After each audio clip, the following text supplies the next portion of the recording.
Morning. तो चलिए दोस्तों, सबसे पहले हम प्रैक्टिस क्वेश्चन के कुछ क्वेश्चंस लिखकर देखेंगे। कल जो हमने चार्ट ड्रॉ किए थे वो चार्ट आपके सामने रखना और उस चार्ट के बेस पर हम क्वेश्चन सॉल्व करेंगे और फिर मैं आपको कंप्लीट रिवाइज करके दूंगा रिगार्डिंग टू आरसीएम। अगर हम आते हैं प्रैक्टिस क्वेश्चन पे, क्वेश्चन नंबर 57 जो कल हमने डिस्कस किया था, लिख दो P57। If transportation of goods by road is supplied by GTA to notified person, then under reverse charge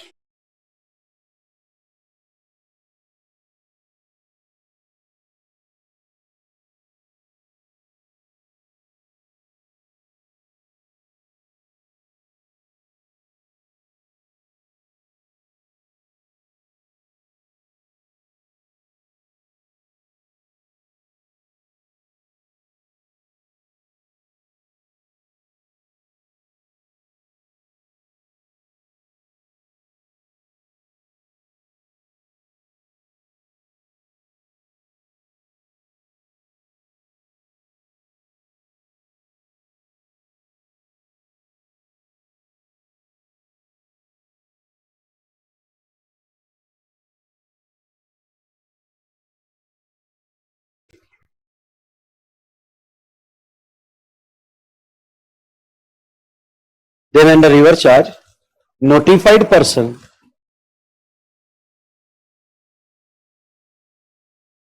लिखते वक्त पूरा ध्यान is liable to pay tax। कैसे लिख रहा हूं वो केयरफुली देखना।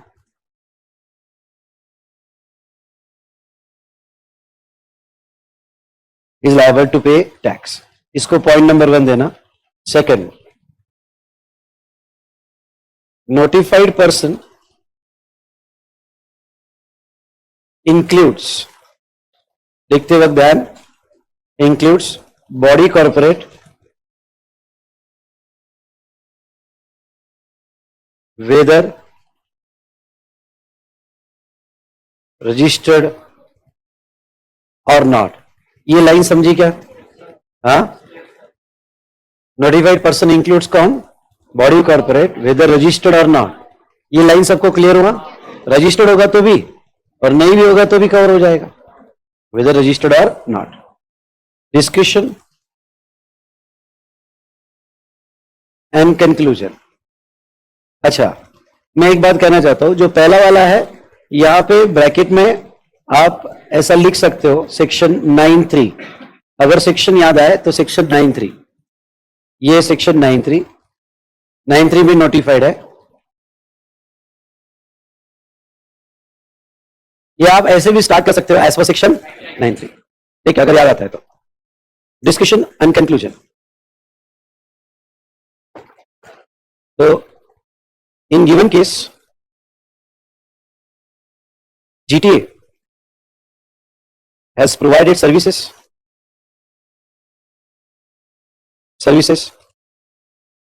to ABC Limited, ब्रैकेट में a body corporate, hence under reverse charge ABC Limited is liable for payment of tax। Assumption, we assume that, ये assumption carefully पढ़कर यहां पे ध्यान रखना।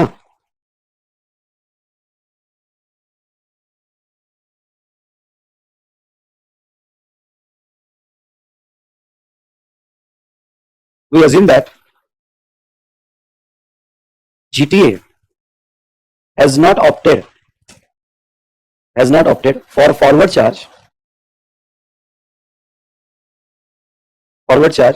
at the rate 12%। ये वाला लाइन समझा क्या? हाँ, ये assumption देखो, डिफॉल्ट आपको जब भी एग्जाम में सॉल्व करोगे जीटीए का तो रिवर्स चार्ज ही लेना है, ये सर नो, और एक assumption डालना है कि जीटीए ने फॉरवर्ड चार्ज ऑप्ट नहीं किया एट द रेट 12%। सबको क्लियर? जो ऑनलाइन, ओके, जो ऑनलाइन यहाँ पे कनेक्टेड क्लियर है तो वन टाइप करो। वन टाइप करो, चलो फटाफट। ये तो रिगार्डिंग टू 57, P58, P58 पे अगर कल का डिस्कशन याद होगा तो इवन दो गुड्स बेचा ए ने, लेकिन जीटीए का सर्विस रिसिपिएंट P58 देखो, जीटीए का सर्विस रिसिपिएंट कौन था? बी था, मिस्टर बी था। तो who is the recipient? Mister B. तो कोशिश करो पहले लीगल प्रोविजन। अच्छा, बी इंडिविजुअल है? अरे यस और नो? बी कौन है? इंडिविजुअल है। और तो अगर चार्ट आपके सामने होगा तो इंडिविजुअल का होता है कि नोटिफाइड पर्सन में? एक तो वो रजिस्टर्ड होना चाहिए, और बी नीचे दिया है वो रजिस्टर्ड भी है। हाँ तो होगा ना? अरे यस और नो? क्योंकि रजिस्टर्ड पर्सन अंडर क्या? जीएसटी, रिवर्स चार्ज लग जाएगा। तो ये केस में रिवर्स चार्ज लग जाएगा। देखो आज ये प्रॉब्लम्स में इस तरह की, क्योंकि मैं आती आपको राइटिंग में रिवाइज करवाना चाहता था। मतलब नॉर्मल रिवीजन तो ठीक है, पर जब तुम लिखकर रिवीजन करते हो तो और ग्रिप आती है कॉन्सेप्ट पे। समझ में आया क्या? तो यहाँ पे पहला पैरा था वैसे लिखो, बाकी लीगल प्रोविजन का पहला पैरा वैसे लिखो, बिना देखे कोशिश करो। लीगल प्रोविजन और फर्स्ट पॉइंट ऐसे लिखो जैसे ऊपर दिया है, ये वाला फर्स्ट पॉइंट आप ऐसे लिखो। सेकंड में लिखवा देता हूँ, कोशिश करो बिना देखे। ज्यादा ज्यादा क्या करोगे? गलती करोगे और क्या?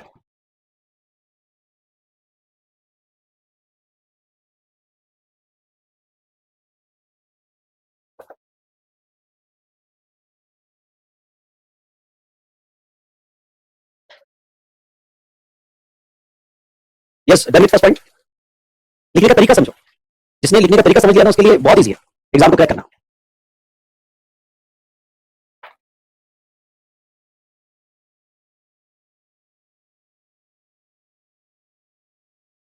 Point number 2, notified person includes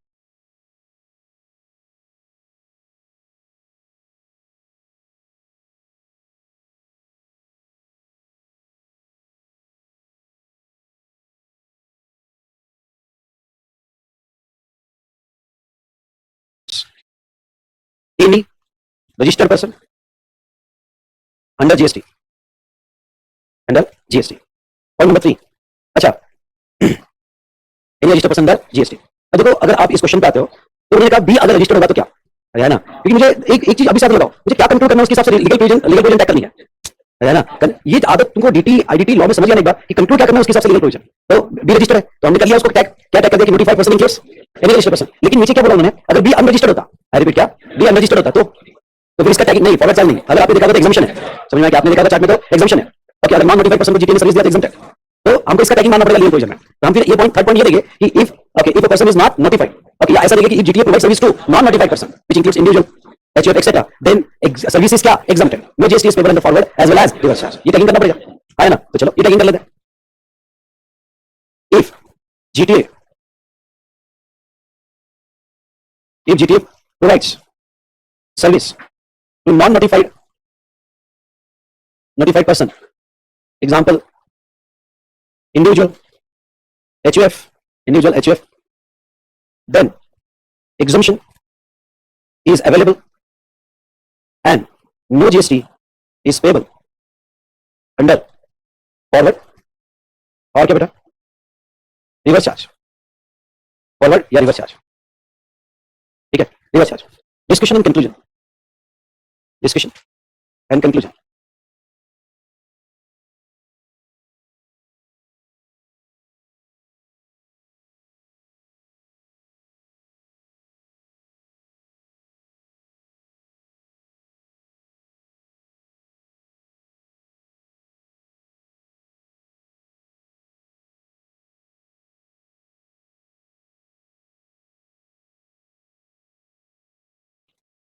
In given case, GTA of Maharashtra, GTA of Maharashtra has provided transportation of goods service to transportation of goods service to Mr. A को Mr. B को दिया, Mr. B को दिया, Mr. B, write down A, if Mr. B is registered under GST, then under reverse charge, Mr. B is liable to pay tax, Mr. B is liable to pay tax। Then अच्छा next, if Mr. B is not क्या, is not registered under GST, then service is क्या बेटा, service is exempted and no GST is payable, no GST is payable। then ठीक है। assumption लिख दो ऊपर जैसा, क्या assumption, assumption क्या, करेक्ट, ठीक है। assumption लिख दो ऊपर जैसा, क्या assumption,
एजम्पशन क्या?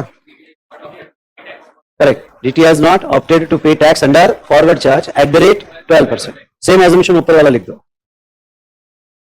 नाउ प्रैक्टिस क्वेश्चन, RCM वाला प्रैक्टिस क्वेश्चन 59.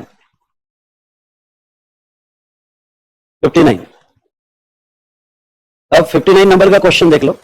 ये क्या कहता है? V smart Academy has taken a legal service from individual advocate mister A of ₹1 lakh. Specify who is liable to pay GST in this case. ठीक है, पहला तो आपको लेना है कि who is liable to pay GST in this case. एक minute, तो इसकी टैगिंग क्या आएगी लीगल प्रोविजन में? वो तो समझिए, आपको कौन टैक्स देगा? रिवर्स चार्ज में वी स्मार्ट देगा. लीगल प्रोविजन का टैगिंग क्या आएगा? तो लीगल प्रोविजन ये रहेगी कि if service is provided by individual advocate, senior advocate या firm of advocate to an business entity in a taxable territory, to an business entity in a taxable territory, then under reverse charge business entity is liable to pay tax. इसकी tagging आ गई? अरे yes और no? चलो, उसके बाद में legal services taken from partnership form of advocate, तो हमने पहले इसमें कवर कर लिया. इंडिविजुअल एडवोकेट हो या पार्टनरशिप फॉर्म ऑफ, तो इसका टैगिंग अलग से देने की जरूरत नहीं है. कंक्लूजन में कह देंगे आंसर डिफर नहीं होगा. उसके बाद में legal service taken from advocate company. Okay, तो हम कंक्लूजन में इसका लिखेंगे कि भाई जो रिवर्स चार्ज है only for individual advocate, form of advocate और partnership form and not for company. तो ऐसे केस में कौन टैक्स देगा? ये केस में टैक्स कौन देगा? कंपनी देगी. अरे है ना. और ये एग्जाम चार्ट देखो सामने, RCM में चार्ट ही रखना सामने. तुम कितने भी और कॉन्फिडेंट हो तो भी चार्ट रखना सामने. क्या देखा सामने? मुझे बताओ एग्जाम्पशन कौन से केस में? अगर लीगल सर्विस छोटे बिजनेस एंटिटी को दिया, अगर लीगल सर्विस किसको दिया? गवर्नमेंट को, या अरे है ना, और या नॉन बिजनेस को दिया. Who is liable to pay GST in this case. ठीक है, पहला तो आपको लेना है कि who is liable to pay GST in this case. एक मिनट, तो इसकी टैगिंग क्या आएगी लीगल प्रोविजन में? वो तो समझिए, आपको कौन टैक्स देगा? रिवर्स चार्ज में वी स्मार्ट देगा. लीगल प्रोविजन का टैगिंग क्या आएगा? तो लीगल प्रोविजन ये रहेगी कि if service is provided by individual advocate, senior advocate या firm of advocate to an business entity in a taxable territory, to an business entity in a taxable territory, then under reverse charge business entity is liable to pay tax. इसकी tagging आ गई? अरे yes और no?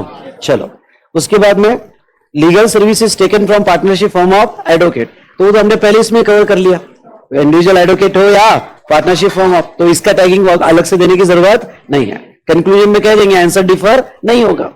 उसके बाद में legal service taken from advocate company.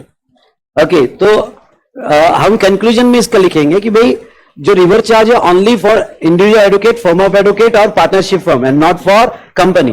तो ऐसे case में कौन टैक्स देगा? ये केस में टैक्स कौन देगा? कंपनी देगी. अरे है ना. और ये एग्जाम चार्ट देखो सामने, RCM में चार्ट ही रखना सामने. तुम कितने भी और कॉन्फिडेंट हो तो भी चार्ट रखना सामने. क्या देखा सामने? मुझे बताओ एग्जाम्पशन कौन से केस में? अगर लीगल सर्विस छोटे बिजनेस एंटिटी को दिया, अगर लीगल सर्विस किसको दिया? गवर्नमेंट को, या अरे है ना, और या नॉन बिजनेस को दिया. पर यहां सप्लायर अगर कंपनी है तो कोई एग्जाम्पशन नहीं है, वो केस में फॉरवर्ड चार्ज लग जाएगा. अरे है ना. और third, V smart Academy located in Dubai, तो ऐसे केस में भी दुबई में है, तो यहां ओके देखो ऐसा, देखो थॉट प्रोसेस कैसे रखना, ऐसा ऐसा ऐसा होगा तो रिवर्स, नहीं तो क्या बेटा फॉरवर्ड, और एग्जाम्पशन होगा तो एग्जाम्पशन. अरे है ना. तो ये एग्जाम्पशन में कवर नहीं होते, मतलब ही क्या लगेगा? फॉरवर्ड. फॉरवर्ड में यहां कौन टैक्स देगा? लॉयर. अगर वी स्मार्ट एकेडमी दुबई में है तो, क्योंकि रिवर्स चार्ज तभी लगता है जब recipient in a taxable territory होता है. आई होप यू अंडरस्टूड. ओके, तो चलिए इसको थोड़ा मैं आपको अच्छे से लिख के देता हूं तो और क्लैरिटी आएगी. और रिवर्स चार्ज कभी भी जब तक एक मैच्योरिटी लेवल नहीं आती है, ओके सामने चार्ट ही रखना, चाहे कुछ भी हो जाए, नहीं तो ओके क्या हो जाएगा कि आपको कॉन्फिडेंस लेवल नहीं आएगी. सामने चार्ट रखना क्या है. चलो, legal provision first, if legal service, अच्छा रिवर्स चार्ज में सारी सर्विस है या लीगल सर्विस है? If legal service is provided by an individual,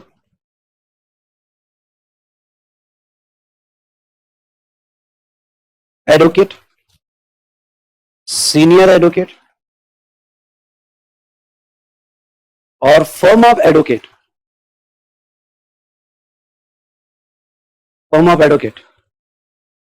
to a business entity in a taxable territory, then under reverse charge, business entity is liable to pay tax.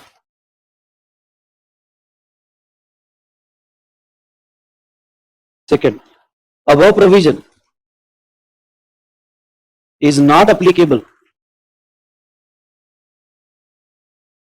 to advocate company,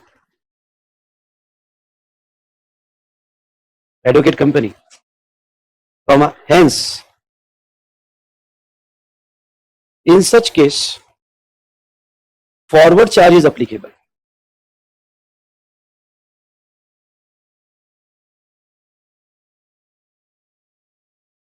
Forward charge is applicable. Discussion and conclusion.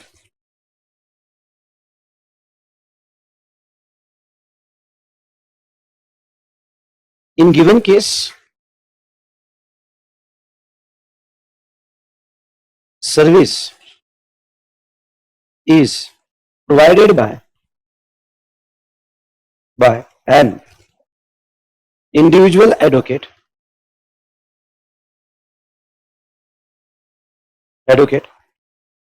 Mister कौन है A to V smart academy bracket में business entity पूरा 100% involve हो जाओ मेरे साथ लिखते वक्त, ऐसा लिखो जैसे एग्जाम में लिख रहे हो, और आगे की क्या लिखना है वो याद आना चाहिए धीरे धीरे. To business entity, hence under reverse charge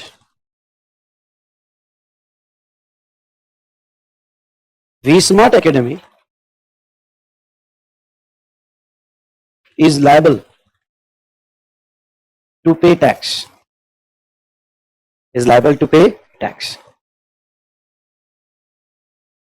Now नीचे पूछा A. No. Even if legal service is taken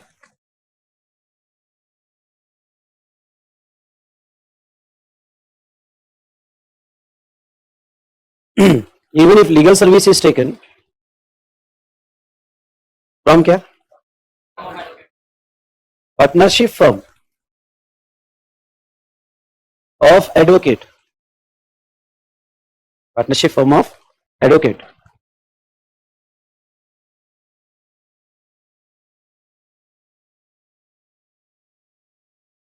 reverse charge is applicable and V Smart Academy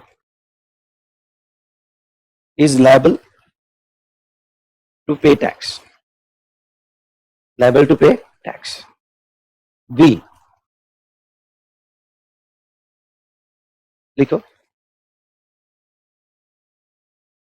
Yes. Reverse charge is applicable only if recipient is located in a क्या बेटा, अच्छा सी है क्या, चलो इसको सी कर दो, फिर इसको सी कर दो, बी बाद में लेते हैं. Reverse charge is applicable only if recipient located in a taxable territory. Therefore, in this case, under forward charge,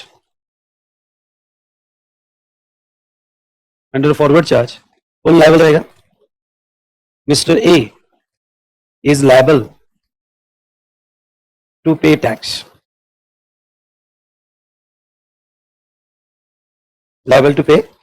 लेकिन ये बताओ, एडवोकेट इंडिया में है और वो सर्विस दुबई में दे रहा है, तो क्या ये एक्सपोर्ट सर्विस हुई? वो जीरो रेट का बेनिफिट ले सकता है. Okay, liable to pay tax.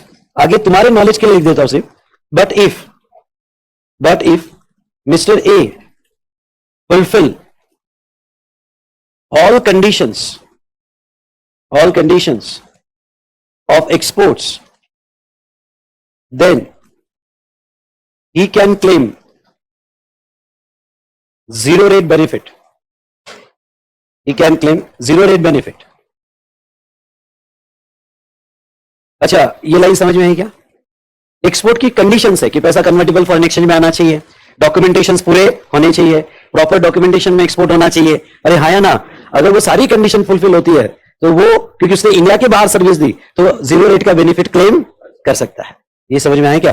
Okay, चलिए, ये तो था सी. उसके बाद में बी वाला क्या था? लिखो, yes, if legal service is provided by advocate company,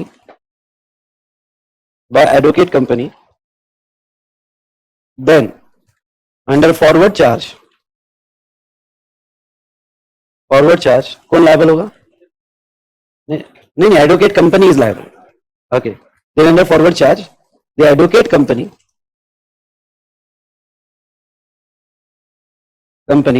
is liable to pay tax. Advocate company is liable to pay tax. लिखते हुए रिवाइज हो रहा है तो ग्रिप आ रही है कंसेप्ट पे? अरे हाँ या ना? चलिए, अब एक क्वेश्चन नंबर 60, सॉरी P60 आ जाओ. P60 या अब ये केस स्टडी ध्यान से सुनो. ओके, जो भी यहाँ लेट ज्वाइन हुआ है वगैरह वो सब छोड़ दो, आप डायरेक्ट 60 पे आ जाओ. कल हमने जो पढ़ा है उसके बेस पर 60 पे आया. और ये जो है आज मैं यस आपको 100% नोट शेयर कर दूंगा. जो भी लेट आया वो बाद में लिख लेना. ओके, ठीक है? तो यहाँ सॉरी, मैं कंपोजिशन का भी आपको हैंड रिटन नोट्स ग्रुप में डाल दूंगा और ये भी डाल दूंगा. ठीक है, अभी 60 पे आ जाओ. Devdas and associates, a partnership firm of advocates providing various services. एक मिनट, देवदास एंड एसोसिएट क्या है बेटा? Okay, partnership firm of advocates providing क्या बेटा? Various services. ओके, तो भाई ये जो है देवदास लीगल सर्विस दे रहे हैं. लीगल सर्विस टू कालिदास दिया कितना? 1 लाख. ओके, कालिदास लिमिटेड को दिया है. नहीं, वो बॉडी क्या, हमको तो बिजनेस एंटिटी चाहिए. अरे है ना? हाँ, ये थोड़ा ट्रिकी पार्ट है, आपको ये थोड़ा रट्टा मारना पड़ता है कि हु इज द रिसिपिएंट. अरे है ना? जीटीए में रिसिपिएंट कौन होना चाहिए? Notified person. तो यहाँ पे रिसिपिएंट कौन होना चाहिए? Business entity. थोड़ा यहाँ रट्टा मारना पड़ेगा. ओके, दूसरा ऑप्शन नहीं है. तो यहाँ legal service to Kalidas limited क्या बिजनेस एंटिटी है? हाँ, तो 1 लाख तो क्या लग जाएगा बेटा? इसका रिवर चार्ज लग जाएगा. ध्यान दो. ओके, रिवर, मैं फिर से कह रहा हूं आपको, आज तक का मैक्सिमम स्टूडेंट का एक्सपीरियंस है, तुम्हारे सारे सीनियर का एक्सपीरियंस है, उनके रेफरेंस लेके तुम मेरे पास आए हो कि तुम क्लास में अगर ध्यान दोगे ना बॉस, तो जीएसटी तुम्हारा मैं क्लास में ही करवा दूंगा. मैं ये, तुमने अगर तुम्हारा 60-70% भी दिया और मेरा कंबाइन कर लो तो मैं one of the favourite subject बना के रखूंगा जीएसटी. मैं आपका 100% भी नहीं कह रहा हूं, मुझे कितना चाहिए? सिर्फ 60-70%. समझा नहीं समझा? ओके, दूसरा, तो पहला तो आरसीएम में चले जाएगा, यस और नो. दूसरा, representation service in a court to V smart Academy. मुझे बताओ, रिप्रेजेंटेशन सर्विस, देखो चार्ट देखो, रिप्रेजेंटेशन सर्विस क्या लीगल सर्विस कही जाती है? ठीक है, तो कभी कभी आपको डायरेक्ट लीगल सर्विस वर्ड नहीं आएगा, कभी कभी क्या आएगा आपको? रिप्रेजेंट. तो आपको फिर टैग मारना पड़ेगा लीगल प्रोविजन में. क्या टैग मारना पड़ेगा कि लीगल सर्विस इंक्लूड्स क्या? Representation service. ये टैग मारनी पड़ेगी आपको. ये समझा नहीं समझा? तो यस, ये जो है अच्छा, ये किसको दिया? वी स्मार्ट एकेडमी को. अच्छा, ये वी स्मार्ट एकेडमी को दिया, बिजनेस एंटिटी है. हाँ है ना? मैंने जानबूझ के प्रॉब्लम लिया कि कहीं तो भी तुम जीटीए से बाहर आओ. ओके, लीगल में बॉडी कॉर्पोरेट नहीं, लीगल में क्या है? Business entity. पहली भी बिजनेस एंटिटी और दूसरी भी business entity in a taxable territory. उसके बाद में advice on divorce as per law to mister Akash. नहीं, एडवाइस दिया. पहली बात तो ये आकाश को दिया. ओके, आकाश बिजनेस एंटिटी नहीं है, डिवोर्स पे एडवाइस लेना. अरे है ना? तो क्या हमने क्या पढ़ा था? अगर बिजनेस एंटिटी, एग्जाम्पशन देखो, अगर क्या नॉन बिजनेस एंटिटी को दिया, अरे है ना, नॉन बिजनेस एंटिटी को दिया तो आगे चैप्टर में कौन सा, आगे के चैप्टर में पढ़ाने वाला हो क्या मैं? क्या एग्जाम है वो? समझ में आया कि नहीं आया? ओके, तो आप अब धीरे धीरे समझ रहे होगे कि RCM required frequent revision. Conceptually मैंने क्लियर कर दिया आपको, मैं प्रॉब्लम ही सॉल्व करवा था, पर पैरामीटर्स याद करने के लिए आपको रिवीजन चाहिए, मतलब चाहिए. Is it clear? कुछ ऐसे 3-4 चैप्टर जीएसटी में है कि टच रखना ही पड़ता है, टच गया तो तू तो गियो, समझ में आया क्या? ओके, उसके बाद में यहां पे तो नो डाउट ये एग्जाम्प्ट है।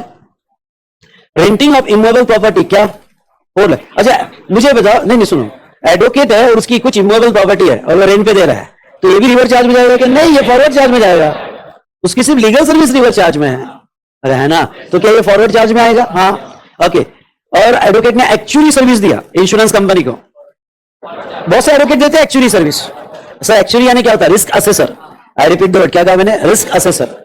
चलो लोग कहीं फायर ब्रेकआउट हो जाता है तो कितना नुकसान हुआ, ये कितना नुकसान हुआ, उसके लिए कोर्स है एक्चुअली, समझ में आया क्या? ये नुकसान निकालने के लिए उसके लिए कोर्स है क्या? वो इंडिया की टफेस्ट एग्जाम है actually, as a risk assessor. तो ओके, अब समझ लो एडवोकेट कंपनी एक्चुअली सर्विस दे रही है, किसको एक्चुअली सर्विस दी? इंश्योरेंस कंपनी को। तो क्या इसको भी रिवर चार्ज है क्या? नहीं, ये लीगल सर्विस में नहीं आता है, अरे है ना? ओके, तो इसको भी कौन सा चार्ज है बेटा? फॉरवर्ड, ये भी फॉरवर्ड चार्ज है। अब देखो नीचे उन्होंने क्या घुमाया क्वेश्चन को, और ये मजेदार है। Determine GST liability of Devdas and associate if GST rate is क्या? 18%। तो भाई साहब मुझे रीजन के साथ लायबिलिटी निकाल के देना है। कम ऑन यार, रीजन के साथ क्या? लायबिलिटी। तो अब मेरा फॉर्मेटिंग एकदम बदल जाएगा। अब मेरा फॉर्मेटिंग जो रहेगा, ओके, यहां पे वो पर्टिकुलर्स टैक्सेबल वैल्यू, अरे है ना, ऑफ देवदास एंड रिमार्क। अब मेरे सारे रीजन रिमार्क्स में आएंगे। अरे यस और नो? ओके, तो क्वेश्चन क्या पूछा उसके हिसाब से फटाक से तुम्हारा आंसर बदलना चाहिए, प्रेजेंटेशन बदलना चाहिए। ओके, तो अब यहां पे हमारा टेबल बनेगा और देवदास की टैक्स लायबिलिटी हम निकाले, taxable value and tax liability. Okay, तो अब यहां पे चलो सॉल्व करके देखता हूं आपको कितना आगे याद आता है। देखो, डिटर्मिनेशन ऑफ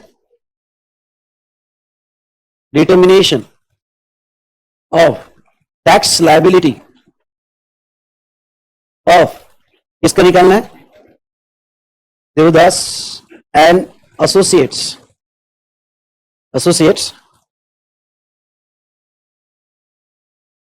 पर्टिकुलर्स। अच्छा, यहां पे फॉर्मेटिंग याद करो। मैं क्या ऐसा करूं कि आप particulars, taxable value, IGST, CGST, SGST, नहीं, एक ही रेट है, तो टैक्सेबल वैल्यू निकालो और नीचे रेट लगा दो, बात खत्म। अरे है ना, इतने सारे टेबल थोड़ी बनाऊंगा मैं। तो यहां पे taxable value in rupees, and इधर क्या आएगा बेटा? रिमार्क्स। Very good. चलो पहला एक एक ट्रांजेक्शन लेते जाओ। First, legal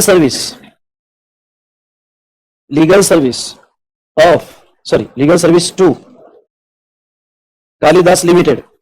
okay, legal service to Kalidas limited. अच्छा एक मिनट, लिखना मत कुछ। टैक्सेबल वैल्यू क्या आएगी? अरे नील कैसे आएगी? है ना वैल्यू उसमें। अगर आपने यहां 1 लाख लिखा तो गए, क्यों? क्योंकि हम किसका निकाल रहे? देवदास की वो टैक्सेबल वैल्यू नहीं है, क्योंकि देवदास को उसका टैक्स देना ही नहीं है। किसको देना? क्यों? टैक्सेबल वैल्यू क्या आएगी? अरे नील कैसे आएगी? है ना वैल्यू उसमें। अगर आपने यहां 1 लाख लिखा तो गए, क्यों? क्योंकि हम किसका निकाल रहे? देवदास की वो टैक्सेबल वैल्यू नहीं है, क्योंकि देवदास को उसका टैक्स देना ही नहीं है। किसको देना है? खाली। तो देवदास के लिए नील है। अरे हाँ ना, ओके, तो देवदास के लिए नील आएगा। ओके, तो taxable value for Devdas Neel. Okay, क्यों? अच्छा रीजन क्या दोगे क्यों Neel? As per section 9(3) if legal service, अरे है ना, divided by partnership firm to business entity, then under river charge business entity is liable to pay tax. समझ में आया क्या? तो इसलिए इसका नील रहेगा। ओके, तो लिखो as per section 9(3) if legal service is provided by partnership firm of advocate to business entity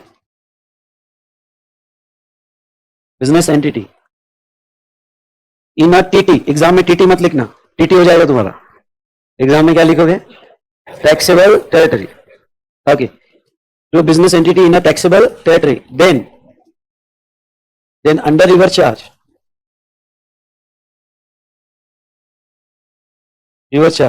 the tax is payable by a business entity, that is, कौन है हमारी business entity? Kalidas limited. Done done done done, yes. Second भी same आएगा।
जो बच्चे CA inter मई 26 और CMA inter जून 26 में appear करने वाले हैं, उन लोग के लिए मैंने यूट्यूब में रैपिड रिवीजन का प्लेलिस्ट डाला हुआ है, रैपिड रिवीजन 3.0।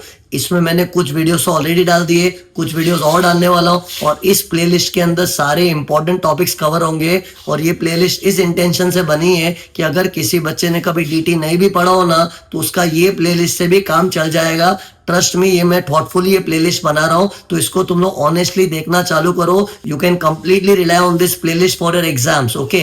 और इसमें सारे वीडियो के रिकॉर्डेड फॉर्म में आएंगे। इसमें अगर कोई यूट्यूब लाइव के through face to face session होने वाला है, तो उसका तुमको यूट्यूब में ऑटोमेटिकली नोटिफिकेशन मिल जाएगा। लेकिन जो मेरा 3 मार्च को यूट्यूब में लाइव होने का प्लान था, वो नहीं होने वाला on account of Holi festival. लेकिन जब भी यूट्यूब में अगर कुछ लाइव होगा, तो उसका अपने आप आपको नोटिफिकेशन मिल जाएगा, ओके। लेकिन तब तक तुम लोग क्या है, रैपिड रिवीजन में जो वीडियो डाले हुए और जो वीडियो डालने वाले, उसको देखना चालू करो। So start watching rapid revision 3.0। अगर किसी के पास उसका लिंक नहीं है, तो उसका लिंक तुमको यूट्यूब के इस वीडियो के डिस्क्रिप्शन में मिल जाएगा। Thank you, all the best. जो बच्चे सीए इंटर मई 20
अरे यस और नो, सेकंड भी सेम आएगा।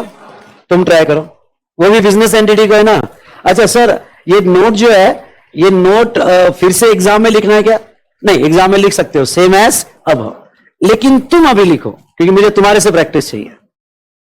ये समझ में आया क्या? तो 20 मार्क को दिया।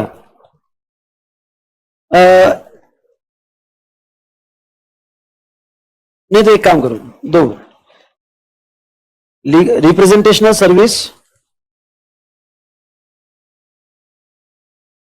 Service to 20 mark academy nil remark, जैसा मैं लिख रहा हूं वैसा लिखो। पहला देखो, पहले मुझे ये देना पड़ेगा ना कि legal service includes representational service लिखो. Legal service includes representational service in a court and under reverse charge. अब थोड़ा शॉर्ट में भी लिखा तो चलता क्योंकि ऊपर लिख दिया आपने. and under reverse charge V-Smart Academy is liable to pay tax. Done. इतना भी लिखा तो भी चलेगा. थर्ड वन क्या है? Advice on divorce.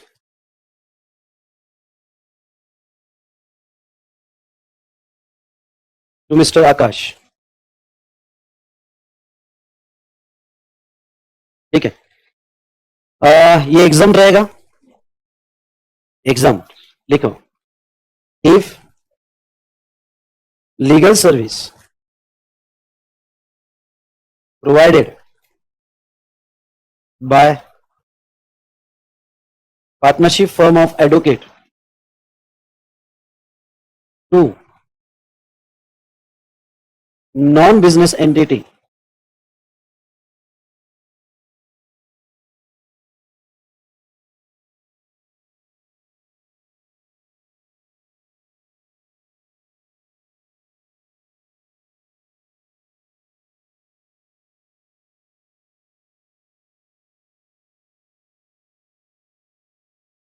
then it is exempted from क्या बेटा?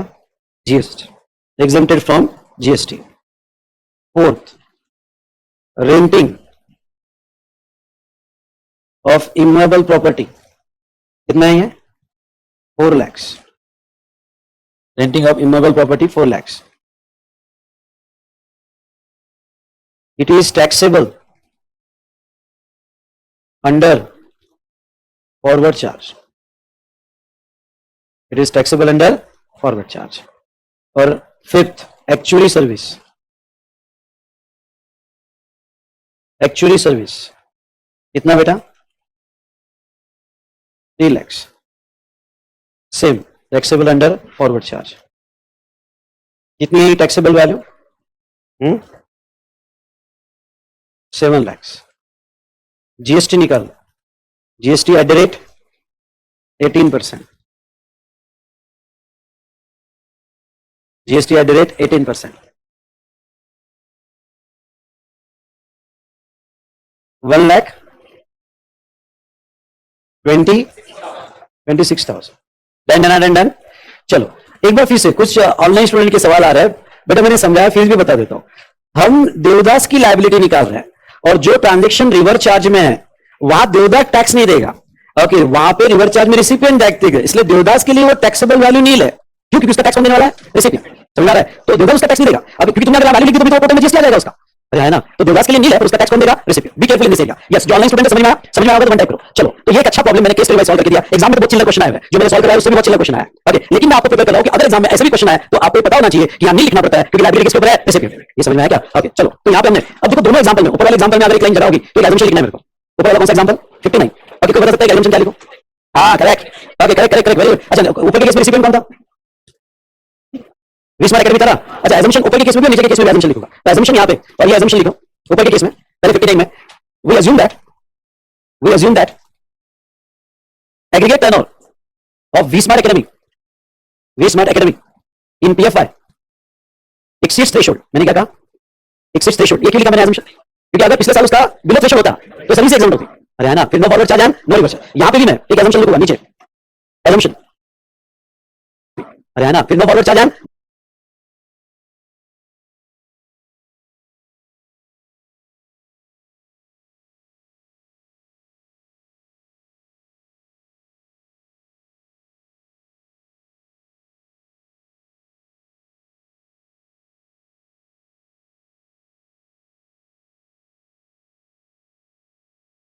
No reverse. यहाँ पे भी मैं एक assumption लिखूंगा नीचे. assumption in case 1 and 2. I repeat क्या था मैंने? in case 1 and 2. 1 and 2 मतलब ये वाला एंड ये वाला. अब in case 1 and 2 we assume that we assume that aggregate turnover of Kalidas Limited and V-Smart Academy in PFY exceeds कितना? Exceeds threshold.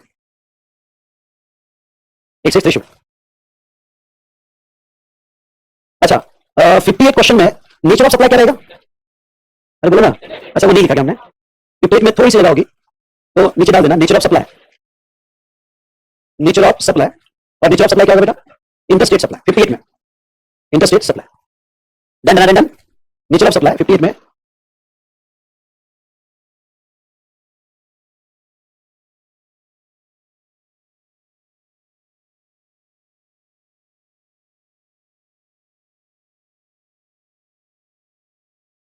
और वो इंटरस्टेट सप्लाई। ओके किया? चलो तो ये हमने सॉल्व किया। अब आ जाओ आप हमारे डिस्कशन पे। मैं 2 मिनट में फिर से एक बार रिवाइज कर देता हूं। सो are you ready?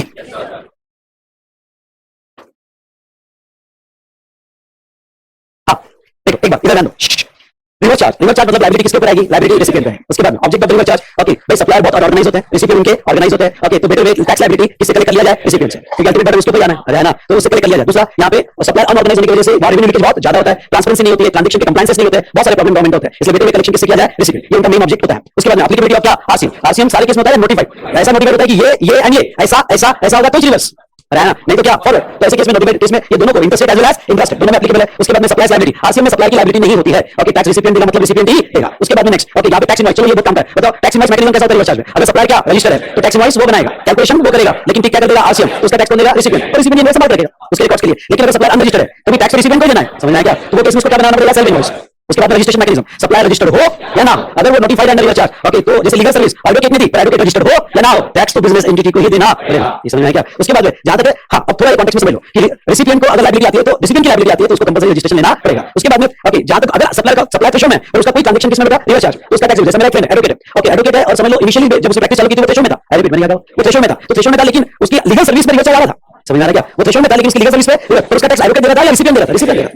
Legal service में रिवर्स चार्ज प्रोवाइडेड दैट की सर्विस देने वाला जो हमारी एग्जाम्पशन के अंदर नहीं आना चाहिए। उसके बाद में आईटीसी मैकेनिज्म समझ लो। ओके सप्लायर कोई भी होगा रिवर्स चार्ज वाला, जैसे हमने 2-3 सप्लायर देखे रिवर्स चार्ज वाले, जीटीए एडवोकेट और आर्बिट्रेटर ट्रिब्यूनल है ना। जीटीए को उसके इनपुट कैपिटल गुड्स और इनपुट सर्विस के क्रेडिट नहीं मिलेंगे जो ऐसे रिवर्स चार्ज में यूज किए गए है ना, जो आउटपुट वाले रिवर्स चार्ज में यूज किए। एडवोकेट लीगल सर्विस में अभी प्रॉब्लम का हमने कालिदास वाला देवदास वाला। ओके एडवोकेट लीगल सर्विस में जो इनपुट यूज करेगा, कैपिटल गुड्स यूज करेगा या इनपुट सर्विस यूज करेगा, एडवोकेट को इसके क्रेडिट मिलने वाले नहीं है। अरे है ना, लेकिन अगर advocate renting of immovable property के लिए कोई इनपुट यूज करेगा तो उसके मिल जाएगा। एडवोकेट एक्चुअली सर्विस के लिए कोई इनपुट कैपिटल गुड्स यूज करेगा तो उसके क्रेडिट मिल जाएगा। समझ में आएगा? किसके नहीं मिलेंगे? जो रिवर्स चार्ज वाला, जो एक्सक्लूसिवली रिवर्स चार्ज में। यस और नो? ओके उसके बाद में यहाँ पे रेसिपिएंट को कोई दिक्कत नहीं है। जैसे अभी हमारा कालिदास और वी-स्मार्ट वाला प्रॉब्लम लिया। ओके तो कालिदास रिवर्स चार्ज में टैक्स देगा क्या? उसका क्रेडिट ले सकता है? हां। वी-स्मार्ट रिवर्स चार्ज में जो टैक्स देगा क्या? उसका क्रेडिट ले सकता है? हां। यस और नो? ओके नाउ उसके बाद में नेक्स्ट यहाँ पे अब समझ लो मैंने रिवर्स चार्ज वाली सर्विस ली, मैंने कौन सी सर्विस ली? रिवर्स चार्ज, और मैं उसका क्रेडिट ले सकता हूं। लेकिन मुझे बताओ कि ये रिवर्स चार्ज का पेमेंट के लिए मैं आईटीसी बैलेंस यूज कर सकता हूं कि नहीं? क्योंकि इनवर्ट का पेमेंट है ना। हां लेकिन पेमेंट करने के बाद उसका क्रेडिट ले सकता हूं और वो मेरा आउटपुट के लिए यूज कर सकता हूं। तो मेरा जीएसटी भी कैसे दिखेगा कि मेरा आउटपुट टैक्स, अब देखो पहले मैं दो टैक्स दिखेंगे। अभी प्रॉब्लम मैं प्रॉब्लम सॉल्व कर रहा हूं वैसे, और आगे आईटीसी में आगे प्रॉब्लम से तो आपको दो पेमेंट करने, कौन सा पेमेंट करना? आउटपुट और आरसीएम। अभी से तैयारी कर लो। आउटपुट एंड क्या? आरसीएम। और आईटीसी किसमें एडजस्ट करोगे? आउटपुट में एडजस्ट करोगे। समझ में आ गया? तो नीचे पेमेंट भी होगा और उसका क्रेडिट भी आएगा, तो आपको डबल इफेक्ट देना पड़ेगा। डबल इफेक्ट समझता है क्या? आपको डबल इफेक्ट देने पड़ेंगे। ये समझ में आया? उसके बाद में हमने यहाँ पे यस सेक्टर वाइज, चलो एक बार सेक्टर, ये तो बिल्कुल डेली बेसिस पे लर्न करोगे। सेक्टर वाइज एनालिसिस, चलो कौन कौन सेक्टर में ये सेक्टर दिखे कि 2 मिनट के लिए रुक जाना। अरे है ना, आरसीएम होने के पॉसिबिलिटीज हो सकती है। कौन कौन सा सेक्टर? अच्छा ट्रांसपोर्ट में एक ही है, कौन सा बताओ? ट्रांसपोर्ट में जीटीए। अरे है ना, ट्रांसपोर्ट में जीटीए। दूसरा लीगल में हमने 2 देखे, कौन से 2 देखे? एडवोकेट वाला एंड आर्बिट्रेटर ट्रिब्यूनल वाला। अरे है ना, तीसरा कौन सा? स्पॉन्सरशिप। हम देखेंगे इमूवेबल प्रॉपर्टी सेक्टर में कहां रिवर्स चार्ज देखते हैं, फिर क्या? गवर्नमेंट। उसके बाद में director, agents, copyrights, security, renting of motor vehicle sector और मिसलेनियस। ये समझ में आया क्या? तो देखते कहां, अब 2 सेक्टर के तो हमने देख लिए। कौन से 2 सेक्टर के देख लिए? Transport and legal sector. Okay हाँ, आरसीएम सोचने का आपका तरीका कैसा होना चाहिए? कम ऑन, आरसीएम सोचने का तरीका क्या होना चाहिए? ऐसा होगा तो आरसीएम, इसमें की एक भी कंडीशन फुलफिल नहीं होगी तो फॉरवर्ड। समझ में आया क्या? लेकिन आपको यह भी देखना है कि अगर आरसीएम का एक्सेप्शन होगा तो भी क्या? फॉरवर्ड, और एग्जम्पशन होगा तो no forward, no RCM, exempt ही है। ये समझ में आया क्या? ओके उसके बाद में नेक्स्ट जीटीए सर्विस हमने ये देख लिया था। ओके अब देखो यहाँ पे जीटीए सर्विस जो है हमने क्या देखा कि अगर जीटीए होगा, जीटीए मतलब वो जो बाय रोड ट्रांसपोर्ट कर रहा है और कंसाइनमेंट नोट इशू करता है, एजेंसी होना चाहिए, इंडिविजुअल ट्रक ओनर नहीं। मैंने क्या कहा? एजेंसी होना चाहिए, गुड्स ट्रांसपोर्ट एजेंसी। समझ में आया? जो कंसाइनमेंट नोट इशू करती है। ओके ट्रांसपोर्ट कौन सी सर्विस रिवर्स चार्ज में? Transportation of goods by road. Okay recipient कौन है? Notified person. अगर ये रिवर्स चार्ज लगता है तो जीएसटी रेट क्या है? 5%। यानी रिसिपिएंट रिवर्स चार्ज में कौन से रेट से जीएसटी देगा? 5%। समझ में आया क्या? Reverse charge 5%. अच्छा, नोटिफाइड पर्सन कौन? Every registered person. Come on, मेरे साथ रिवाइज करो. Every registered person. और दूसरा अनरजिस्टर्ड में कौन कौन? Factory, society, cooperative society, body corporate and city. Okay, अगर रिवर्स चार्ज तुम लोगों ने मिस किया है तो जिंदगी का बहुत बड़ी गलती किया है. इवन लास्ट 2 लेक्चर मैंने यूट्यूब पे डाल के दिया आपको कि आपको मिस नहीं होना चाहिए. पर क्या है, फिर से कहता हूं, ये तो कम होते हैं, कंकड़ पत्थर ज्यादा होते हैं. आपको कहां बैठना है ये देखो. ओके, तो फिर से कह रहा हूं यहां पे कि मैंने मतलब मेरा ये था कि यार तुम्हारा मिस नहीं होना चाहिए, उसके बाद में भी नहीं किया होगा तुमने, तो फिर तुम सिंपल वर्ड में कहता हूं, छोड़ दो, औकात ही नहीं है, ये कोर्स ही छोड़ दो. ओके, अपना भी टाइम वेस्ट कर रहे हो, घर वालों का भी टाइम वेस्ट कर रहे हो, और जिंदगी में कुछ आगे कर भी नहीं पाओगे, डाली मामी रहोगे. ओके, तो यहाँ पे एक्सेप्शन. चलो, एक्सेप्शन मतलब क्या लगने वाला है इसको? Forward charge. फॉरवर्ड चार्ज में जहां तक देखा जाए तो हाँ, फॉरवर्ड चार्ज करने लगेगा जो जीटी ऑफ करेगा, किसके लिए? 12%. तो फिर फॉरवर्ड चार्ज हो जाएगा, तो उसको आईटीसी मिलेगा. ओके, इसको क्या? आईटीसी मिलेगा. ओके, और दूसरा एग्जामिशन. एग्जामिशन हमने क्या देखा? गवर्नमेंट को दिया. ओके, यूनियन रजिस्टर होने के बाद दूसरा कौन सा? ओके, नॉन नोटिफाइड पर्सन को दिया. और क्या? इंडिविजुअल क्या होगा? जो एजेंसी नहीं है, जो एजेंसी नहीं है उनको आगे एग्जामिशन कवर होगा. ओके, ये हमने लीगल सेक्टर देखा. लीगल सेक्टर हाँ, एक बात आपको ये कह दूं, लीगल सेक्टर में जहां तक देखा जाए तो reverse charge, business entity in taxable territory और आर्बिट्रल क्रिमिनल. ओके, अब मैं एक लाइन आपको लिखवा के देता हूं लीगल सेक्टर में. ये आपने चार्ट निकाला ना लीगल सेक्टर के, तो अगर आपके पास थोड़ी सी जगह होगी तो एक बॉक्स में लाइन लिखनी है. In about 2 cases. In about क्या बेटा? 2 केसेस. कौन सी 2 केसेस? कौन सी 2 cases? Legal service and arbitral tribunal. अब मैं जो लिखा ध्यान देना, ऊपर के 2 केसेस में सुनो पहले, option to pay tax under forward charge is not available. नहीं समझा? पहले लिखो, option to pay tax under FC is not available. Not available. Only RCM is applicable. Only RCM is applicable. Only RCM is applicable.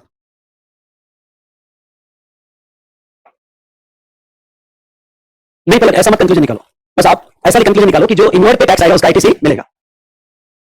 हाँ, मतलब क्या? जैसे GTM को एक ऑप्शन दिया कि यार वो फॉरवर्ड चार्ज में आईटीसी ले ले. अब इंडिया की लॉ बोल रहे कि हमको भी फॉरवर्ड चार्ज लाना है. अरे है ना, हमको भी आईटीसी लेना है, तो हमको ऑप्शन है क्या? नहीं है. रिवर्स चार्ज मतलब रिवर्स. लेकिन सही तो हमको आर्शिव है. हाँ हाँ, वो ऑप्शन से किसको दिया है? जीटीए. इन दोनों को फॉरवर्ड चार्ज वाला ऑप्शन नहीं है. समझ में आया क्या? ये रिवर्स चार्ज में ही टैक्स देखे. आई होप यू अंडरस्टूड. ओके, चलो यहाँ पे नेक्स्ट अब आता हूं. आ जाओ नेक्स्ट रिवर्स चार्ज.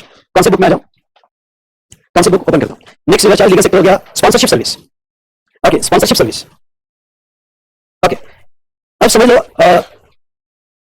इसमें अमेंडमेंट भी है तो ध्यान रखना. अमेंडमेंट भी है तो ध्यान रखना.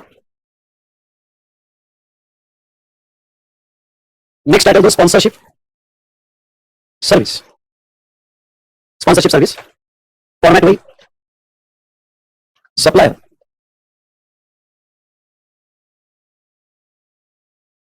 Supplier any person other than body corporate. Any person other than body corporate.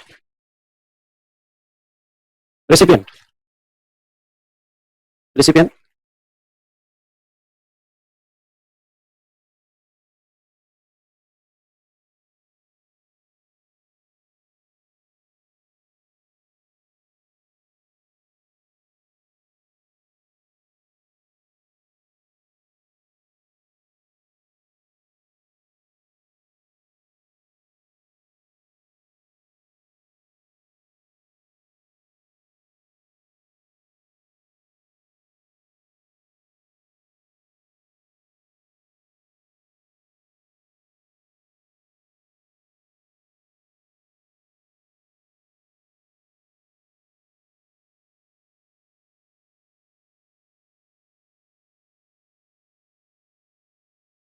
Any body corporate और partnership firm in a TT. In a TT मतलब टैक्सेबल टेरिटरी.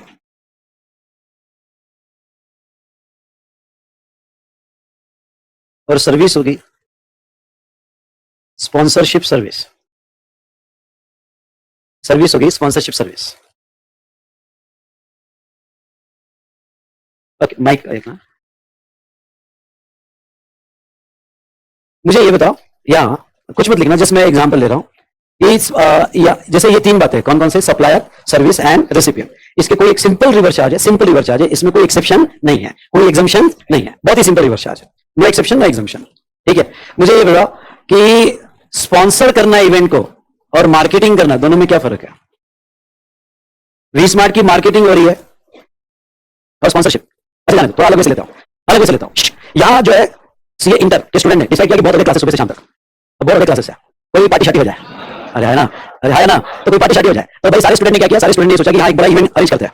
ओके, तो ये सारे स्टूडेंट जमा के इवेंट अरेंज करते हैं। ओके, अरिजीत सिंह को बुलाते हैं, ठीक है, अरिजीत जो भी कॉन्सर्ट करना है अरिजीत सिंह को बुलाते हैं, इवेंट करते हैं, और इवेंट करना अरिजीत सिंह को बुलाना बहुत पैसा लगेगा, अरे है ना, तो भाई बहुत पैसा लगेगा, तो इवेंट तो ठीक है, इवेंट की जगह फिक्स हो गई। ओके, यहाँ फिर क्या हो गया कि भाई वी-स्मार्ट में सुना, सॉरी प्रेस्टीज में सुना बहुत सारे एकेडमीज है, तो जाके सबका स्पॉन्सरशिप लेते हैं, अरे है ना, तो जाके सबका स्पॉन्सरशिप लेते हैं। तो अब समझ लो कुछ स्टूडेंट जो कमेटी बनी और ये स्टूडेंट की कमेटी मेरे पास आई बैठी, सर तो पहले मेरे पास ये मेरे साथ आखिरी में, ठीक है, तो सबसे पहले जो है यहाँ पे आप एस एकेडमी में जाए, ठीक है, तो आप एस एकेडमी में गए और एस एकेडमी का सर हम इवेंट कर रहे हैं, हमें स्पॉन्सरशिप के लिए चाहिए, तो एस एकेडमी ने आपको जो है ओके 5 लाख रुपए दिए कि चलो ये 5 लाख रुपीस है, आप इवेंट करो। फिर आप ई एकेडमी में गए, ई एकेडमी में तो चलो ई एकेडमी वालों ने आपको जो 7 लाख रुपीस दिए, ओके, और आप कहीं भी गए तो 2 लाख रुपए 3 लाख रुपए मिल जाएगा। ओके, तो फिर आप बी एकेडमी में गए तो यहाँ पे आपको 10 लाख रुपीस मिल गए। फिर आप आए वी-स्मार्ट एकेडमी में कि सर ये स्पॉन्सरशिप इवेंट है, तो स्पॉन्सरशिप तो वी-स्मार्ट एकेडमी में हमारे कर रहे हैं, तो मैंने कहा चल 50 लाख ले ले, ठीक है, तो यार जो एग्जाम में चल रहा है तो लाखों में चल रहा है, तो 50 लाख रुपए से बात खत्म करो, तुम्हारे पास सब कलेक्शन हो गया, तुमने बुला लिया, इवेंट कर लिया, मुझे बताओ हम लोगों ने आपको पैसा दिया, अरे ना एग्जाम्पल चल रहा है, ओके, तो हम लोगों ने आपको क्या पैसा दिया, अभी आपको पैसा देने के बाद who is the supplier of the service and who is the recipient of service, हाँ ये दोनों पैसा आपको मिला, अरे पैसा आपको मिला, तो हमें क्या मिलेगा, हमें क्या मिलेगा, हमें मिलेगा जब प्रोग्राम होगा तो एक बड़ा बैनर आएगा, दिस प्रोग्राम स्पॉन्सर्ड बाय, मैं वहां सामने बैठा हुआ दिखा, ओके, तो ये सर्विस मिलेगी, अरे हाँ ना, ओके, दिस प्रोग्राम, वैसे तुम जब न्यूज़ में देखते हो या फिर जब तुम ओके चैनल पे देखते हो तो this program sponsored by Patanjali, है ना, दिस प्रोग्राम स्पॉन्सर्ड बाय हां विमल, ठीक है, तो सारे प्लीज, तो यहां पे देखा जाए तो यहां पे हमें सर्विस मिलेगी, कौन सी सर्विस मिलेगी, स्पॉन्सरशिप सर्विस, जिसके लिए मैंने स्पॉन्सर अमाउंट दिया, कम ऑन, क्या मैंने उनको स्पॉन्सर अमाउंट दिया, जिसके लिए सर्विस मिल रही है, क्या बेटा स्पॉन्सरशिप, तो ये टीवी चैनल वाले सर्विस दे रहे हैं जिसके लिए स्पॉन्सर अमाउंट मिलता है कंपनी से, अरे है ना, तो अब हमारा उस इवेंट में तो स्पॉन्सरशिप मतलब क्या होता है, स्पॉन्सरशिप मतलब कोई इवेंट है और स्पेसिफिक वो इवेंट में मार्केटिंग की जा रही है, नॉर्मल मार्केटिंग अलग और स्पॉन्सरशिप मार्केटिंग अलग, रिवर्स चार्ज स्पॉन्सरशिप मार्केटिंग में नहीं समझ आ रहा है, रिवर्स चार्ज क्या है, स्पॉन्सरशिप मार्केटिंग मतलब एक स्पेसिफिक इवेंट, अरे है ना, और उस इवेंट के लिए पैसा दिया, और नॉर्मल मार्केटिंग मतलब स्पेसिफिक इवेंट नहीं होता है, नॉर्मल मार्केटिंग मतलब पूरी इवेंट करो हमारे यार, ये समझा नहीं समझा, तो ऐसे केस में ओके यहाँ पे जैसे पतंजलि वाला कहेगा टीवी चैनल को, कलर्स भी को पतंजलि वाला ने कह दिया कि यार एक मेरी मार्केटिंग कर, तो वो नॉर्मल ऐड करेगा, और ओके स्पॉन्सर मतलब इस प्रोग्राम के लिए मैं फंड देने वाला, इस इवेंट के लिए मैं फंड देने वाला, उसको कहते हैं स्पॉन्सरशिप, और रिवर्स चार्ज किसमें बेटा, स्पॉन्सरशिप है, आई होप यू अंडरस्टूड, ओके, तो यहाँ पे अब देखो क्या हुआ, ये रिवर्स चार्ज क्यों लाया गया, अगेन वही problem, revenue leakage, unorganised sector से ऑर्गेनाइज्ड सेक्टर। अब देखो क्या है कि एक छोटा सा एग्जांपल लेता हूं, आपको पता है कि पुणे में गणेश फेस्टिवल फेमस रहता है, ओके, तो यहाँ पे समझ लो गणेश फेस्टिवल हो रहा है, और ये गणेश फेस्टिवल में इतनी सारी छोटी छोटी ट्रस्ट है, ओके, और वो हर ट्रस्ट का यहाँ पे गणपति बैठता है, मंडप बनता है, ओके, पूरा रोड सजाया जाता है, समझ में आ गया, और यहाँ बड़े बड़े कॉर्पोरेट स्पेशली स्पॉन्सर करते हैं, अरे है ना, फिर जियो क्यों ना हो, फिर बिस्लेरी में, ओके, मनीचंद क्यों ना हो, अरे है ना, ओके, तो बिस्लेरी और मनीचंद वाटर में भी ये समझा नहीं समझा, तो अब क्या हो रहा था कि इमेजिन करो इतने सारे जो ट्रस्ट है, okay, trust is a person, I repeat trust is a person, अभी छोटी छोटी ट्रस्ट है, सप्लाई तो ये है क्योंकि एडवर्टाइज करके दे रहा है, अरे है ना, रिसिपिएंट बड़ी बड़ी कंपनीज है जो इनकी सर्विस ले रहा है, अब ये ट्रस्ट लोगों ने जीएसटी नहीं दिया तो गवर्नमेंट ठीक नहीं कर पाएगी क्योंकि मामला भगवान का मामला है, अरे नहीं यार समझ आ गया, और बहुत सेंसिटिव मामला है, ओके, अब इतने सारे पूरे इंडिया के ट्रस्ट को पीछे लगना, उनसे रजिस्ट्रेशन करवाना और नहीं दिया तो नोटिस भेजना, तो भाई भयानक मामला हो जाएगा, अरे है ना, और ये तो छोड़ो ट्रस्ट, ओके, इतने सारे इंडिया में इवेंट्स होते हैं, आज तुम ऐप पे डालो, ओके, हर जगह इवेंट चालू है पुणे में, और कौन अरेंज कर रहा है ये नहीं पता, समझ में आ गया, अब ये इवेंट जो अरेंज कर रहा है इनको करो उसमें स्पॉन्सर अमाउंट मिल रही है कंपनी से, इनको पकड़ नहीं सकते टोटली, ये तो इतना अनऑर्गेनाइज्ड सेक्टर क्या बताओ आपको, तुम स्टूडेंट इवेंट कर लोगे और स्पॉन्सर अमाउंट ले लोगे, ये समझा नहीं समझा, तो ऐसे केस में रेवेन्यू लीकेज के बहुत चांसेस हैं यहाँ पे गवर्नमेंट के, तो गवर्नमेंट ने क्या किया, स्पॉन्सरशिप सेक्टर को ध्यान में रखते हुए और यहाँ रेवेन्यू लीकेज को ध्यान में रखते हुए और अनऑर्गेनाइज्ड सप्लायर्स को ध्यान में रखते हुए रिवर्स चार्ज लाया, और रिवर्स चार्ज लाते हुए किसमें इस बार अमेंडमेंट हुई, ओके, अब देखो सर्विस क्या, सप्लायर कौन, सप्लायर एनी पर्सन, कौन कहा मैंने, supplier any person other than body, अच्छा कॉमन सेंस बताओ, अदर देन बॉडी कॉर्पोरेट क्या होगा, हां बॉडी कॉर्पोरेट ऑर्गेनाइज है ना, अरे है ना, तो अमेंडमेंट देखो हमको उस सेक्टर को टैप करना है जो अनऑर्गेनाइज है, ये समझ में, अगर सप्लायर खुद ही बॉडी कॉर्पोरेट तो ऑर्गेनाइज है, फिर तो वही टैक्स दे दे, अरे है ना, ओके, अगर कोई भी supplier other than body corporate होगा और सर्विस कौन सी होगी, स्पॉन्सरशिप सर्विस होगी, और लेने वाला हाँ रिवर्स चार्ज सभी जगह नहीं डाला, लेने वाला बॉडी कॉर्पोरेट या पार्टनरशिप होगा, तो वो केस में जीएसटी आएगा, मतलब ऐसा है कि अगर सप्लायर है ट्रस्ट, आई रिपीट सप्लायर है क्या ट्रस्ट, और लेने वाला कंपनी है जियो, रिवर्स चार्ज में टैक्स कौन देगा, जियो, या कोई पार्टनरशिप फर्म है या we-smart Academy private limited body corporate है और यहाँ का बैनर वी-स्मार्ट एकेडमी का सप्लायर, ओके, ट्रस्ट होगी, इंडिविजुअल होगा, स्टूडेंट होगा, समझ में आ गया, तो वो केस में रिवर्स चार्ज किसके पे लग जाएगा, वी-स्मार्ट या पार्टनरशिप फर्म होगा, तो रिवर्स चार्ज पार्टनरशिप फर्म पे लग जाएगा, ये समझा या नहीं समझा, ओके, तो ध्यान से देखना, ओके, सप्लायर अगर एनी पर्सन अदर देन क्या बॉडी कॉर्पोरेट सर्विस स्पॉन्सरशिप, और लेने वाला कौन होना चाहिए, बॉडी कॉर्पोरेट या पार्टनरशिप फर्म, इनका क्या टैक्सेबल टेरिटरी, वो केस में रिवर्स चार्ज होगा, अब ये तुमको यहाँ पे लर्न करना पड़ता है, इसलिए फ्रीक्वेंट रिवीजन है, जीटीए में नोटिफाइड पर्सन वर्ड है, अरे है ना, ओके, लीगल में बिजनेस एंटिटी वर्ड है, यहाँ पे बॉडी कॉर्पोरेट या पार्टनरशिप, इसमें मैं कुछ नहीं कर सकता, ये तो नहीं करना पड़ेगा, मैं सिर्फ तुमको बैकग्राउंड बता सकता हूँ, लॉजिक बता सकता हूँ, अरे है ना, पर ऐसा ऐसा ऐसा होगा तो ही रिवर्स चार्ज, ये आपको लर्न करना पड़ेगा, आई होप यू अंडरस्टूड, ओके, तो चलिए अभी हमने देखा रिगार्डिंग स्पॉन्सरशिप सर्विस, और स्पॉन्सरशिप सर्विस में आप कौन से बुक में आते हो, ओके, हाँ देखो एक एग्जांपल मैंने लिया है यहाँ पे, V Smart Academy private limited makes the payment to XYZ trust to fund XYZ dandiya event in Navratri, अच्छा वी-स्मार्ट एकेडमी प्राइवेट लिमिटेड है, बॉडी कॉर्पोरेट है, अरे है ना, और सप्लाई क्या है, ट्रस्ट, ओके, सप्लाई ट्रस्ट, अच्छा रिवर्स चार्ज लगता है, चलो रिवर्स चार्ज लगता है, एनी पर्सन अदर देन, तो क्या मैं कह सकता हूं any person other than body corporate, yes और नो, ओके, लेने वाला कौन है, बॉडी कॉर्पोरेट है, okay, XYZ trust place a sign in the book displaying V Smart Academy private limited slogan, okay, smart decision for smart education, okay, which is an established part of the company's identity, तो मुझे बताओ इसमें कौन कौन tax देगा, मैं लिख दो यहाँ पे under RCM we-smart is liable, we-smart liable होगा, बॉडी कॉर्पोरेट लायबल होगा, चलो ये एग्जांपल 1 था, सेकंड एग्जांपल 2, अब एग्जांपल 2 में ध्यान देना ध्यान से, okay, supplier of service, recipient of service, आपको डिसाइड करना है फॉरवर्ड और रिवर्स, ओके, और गवर्नमेंट को कौन देगा, 1 मिनट, पहला या दोनों पे फोकस करना, चार्ट सामने रखा, अरे है ना, चार्ट सामने रखा, ओके चलो तुम्हें ध्यान देना, ध्यान से, ओके सप्लाई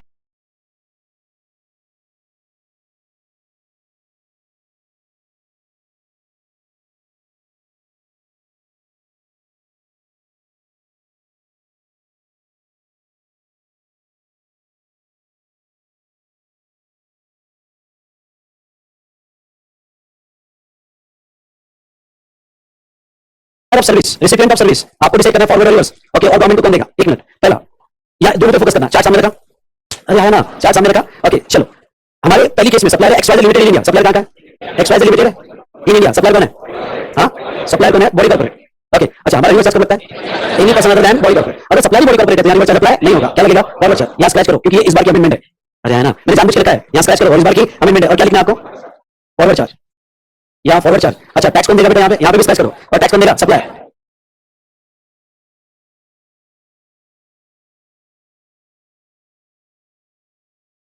सप्लायर, ओके उसके बाद में यहाँ पे मिस्टर एक्स, अच्छा मिस्टर एक्स इंडिविजुअल है, हाँ मिस्टर एक्स इंडिविजुअल है तो सप्लाई क्या अदर लैंड फिट हो रहा है, अच्छा रिसिपिएंट पार्टनरशिप फॉर्म है तो फिट हो गया, फिट हो गया, रिवर्स चार्ज लग जाएगा, कौन टैक्स देगा, रिसिपिएंट, कौन टैक्स देगा बेटा, रिसिपिएंट, उसके बाद में ओके सप्लायर एक्सवाइजेड लिमिटेड है, हाँ सप्लायर बॉडी कॉर्पोरेट है और लेने वाला भी इंडिविजुअल है, क्योंकि लेने वाला भी करना चाहिए बॉडी कॉर्पोरेट पार्टनरशिप फॉर्म, तो आपको आदत में नहीं आएगा, फॉरवर्ड चार्ज लगेगा और लाइबिलिटी किसके ऊपर आएगी, सप्लायर पे, नेक्स्ट एक्सवाइजेड लिमिटेड है, सप्लायर बॉडी कॉर्पोरेट है, वही वही हो गया, वही हो गया, और लेने वाला भी नॉन टैक्सेबल में यूएस में, तो किसमें क्या लगेगा, फॉरवर्ड चार्ज और लाइबिलिटी क्या, सप्लायर की, और इस लाइबिलिटी सप्लायर की, ये तो समझ में आ रहा है आपको, ये सर्विस में पैरामीटर हो जाता है, supplier any person other land body corporate और लेने वाला बॉडी कॉर्पोरेट या फॉर्म, ऐसा ऐसा ऐसा होगा तो रिवर्स, नहीं तो क्या फॉरवर्ड, समझ में आया क्या, ओके चलिए तो ये हमने देखा कौन सा सर्विस देखा बेटा, स्पॉन्सरशिप सर्विस देखा, चलो आ जाओ next sector, next sector government sector,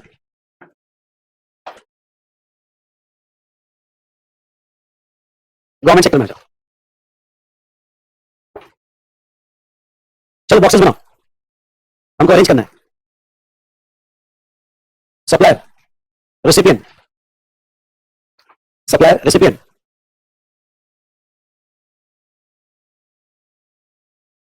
और यहां पे service,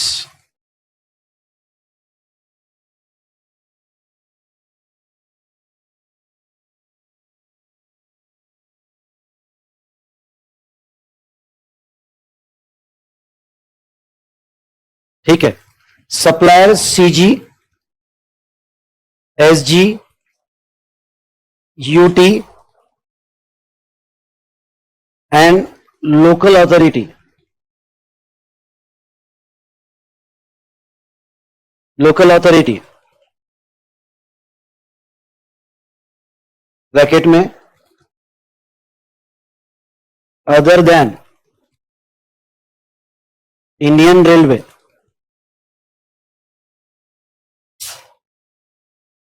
other than Indian railway,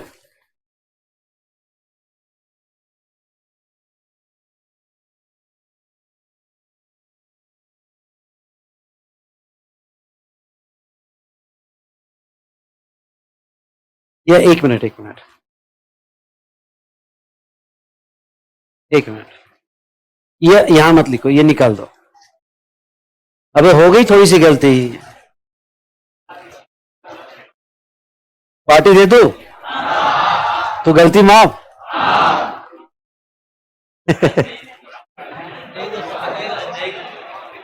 okay okay वो काट दो, वहां नहीं चाहिए, और सर्विस में लिखना any service, any service, government बहुत चालाक है, अपनी सर्विस में एनी सर्विस वर्ड यूज कर दिया, एनी सर्विस, और लेने वाला business entity, entity, entity, entity, चलो इंटरप्रेट करके बताओ, अरे बोलो ना इंटरप्रेट करके बताओ, गवर्नमेंट अगर कोई भी सर्विस देती है जो टैक्सेबल है, मतलब ओके थोड़ा याद दिला दूं, हमारा एक चैप्टर था सप्लाई, सप्लाई में 7.1 7.2 कुछ याद आएगा, 7.1 में with consideration, without consideration, with consideration में 7.1a 7.1a 7.1b कुछ याद आया क्या, वो था फिर 7.1a all form of supply such as sale, transfer, barter, exchange, lease, rental, disposal made or agreed to be made for consideration in the course or furtherance of business. 71A था, 71B था importation of service, 71C without consideration 4 paras, कुछ याद आया कि नहीं आया? और उसके बाद में 72 था, 72 में शेड्यूल 3 था, शेड्यूल 3 में एम्प्लॉयर एम्प्लॉय का झगड़ा हुआ, दोनों कोर्ट में गए, एमपी एमएलए की सिफारिश ली, ओके उन्होंने कहा कॉन्स्टिट्यूशनल पोस्ट है हम कुछ नहीं कर सकते, ओके कोर्ट का रिजल्ट आने के पहले चल बसे। समझ में आया क्या? पता चला झगड़ा लैंड एंड बिल्डिंग की, जो लॉटरी बेटिंग गैम्बलिंग में जीती गई थी। और फिर इंश्योरेंस, कोई इंश्योरेंस री इंश्योरेंस, कुछ आता है? उसके नीचे क्या था?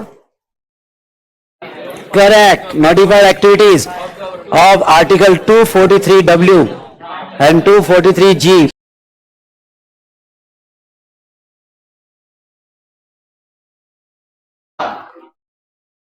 एनी सर्विस, और लेने वाला business entity, entity, entity, entity. चलो इंटरप्रेट करके बताओ। अरे बोलो ना, इंटरप्रेट करके बताओ।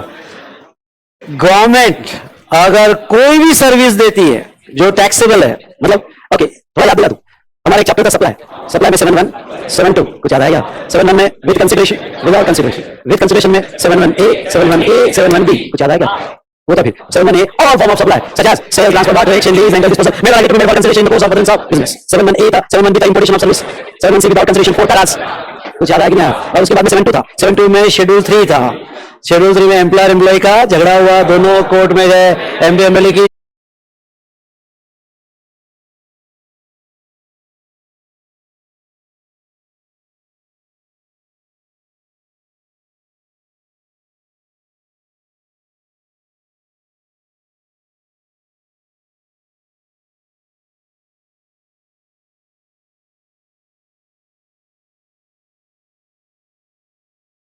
सिफारिश ली, और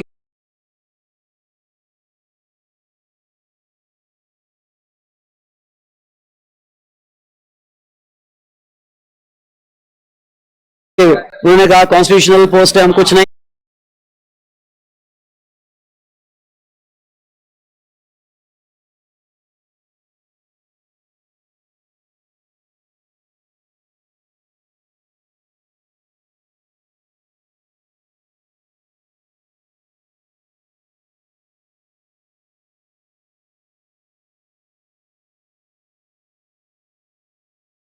कर सकते, ओके कोर्ट का रिजल्ट आने के पहले चल बसे। समझ में आया क्या?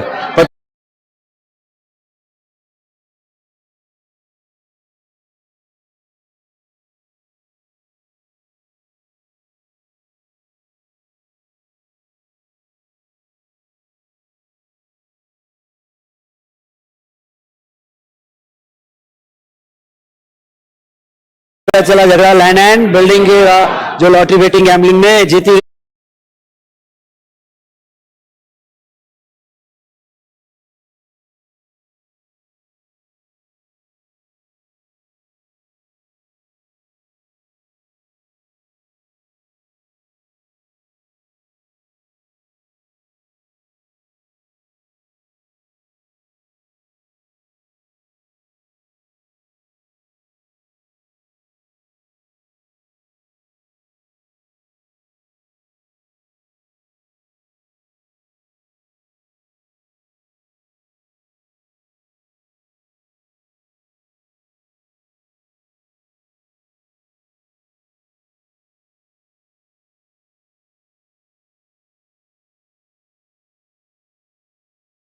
और फिर इंश्योरेंस, कोई इंश्योरेंस री इंश्योरेंस, कुछ आता है? उसके नीचे क्या था? Correct, notified activities of article 243W and 243G, panchayat and municipalities. वो गवर्नमेंट की एक्टिविटी सप्लाई नहीं मानी जाती, ये समझ में आया क्या? वो गवर्नमेंट की activity supply. And 243G, panchayat and municipality क्या था? Correct, notified activities of article 243W and 243G, panchayat and municipalities.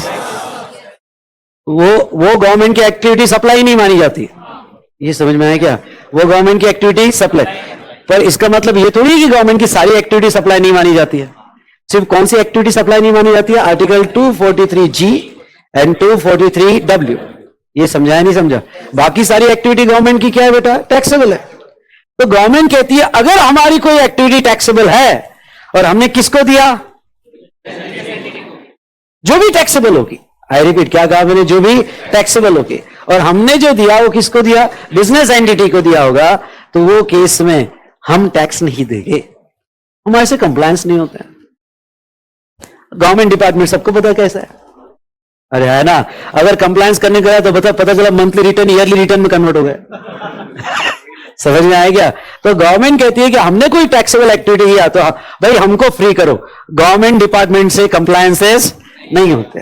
Okay, अगर हमने किसको दिया सर्विस? बिजनेस एंटिटी को, तो सारे कंप्लायंसेस कौन करेगा? Business entity. अरे सर गवर्नमेंट तो, हाँ अच्छा सर, गवर्नमेंट डिपार्टमेंट मतलब बहुत सारे डिपार्टमेंट है, agriculture department, rural area department, urban area department, अरे है ना, income tax department, GST department, railway भी गवर्नमेंट डिपार्टमेंट है, दुनिया भर के डिपार्टमेंट्स है। आप जो कोई भी गवर्नमेंट डिपार्टमेंट खुद कंप्लायंसेस नहीं करेगा अगर सर्विस किसको दिया गया? बिजनेस एंटिटी को। सारा रिवर्स चार्ज डाल के रखा है। सर बहुत बड़ी चालाकी है, हाँ, क्योंकि गवर्नमेंट को अपने ही डिपार्टमेंट पे भरोसा नहीं है।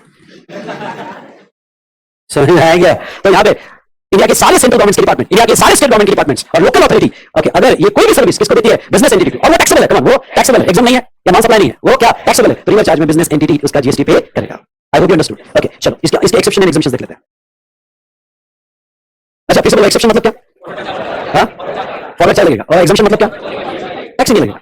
ओके, ये वाला एरिया तुमने हैंडल कर लिया ना, तो इससे सिंपल चैप्टर कोई नहीं है। अगर ये वाला exception and exemptions, okay, exception में लिखो यहां पे, in following cases FC is applicable. FC is applicable. पहला,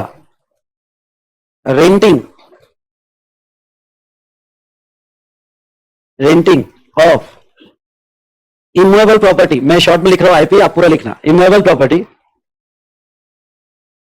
बाय गवर्नमेंट, और LA का मतलब, एक सुनो ध्यान से नालायक, LA मतलब क्या? Local authority.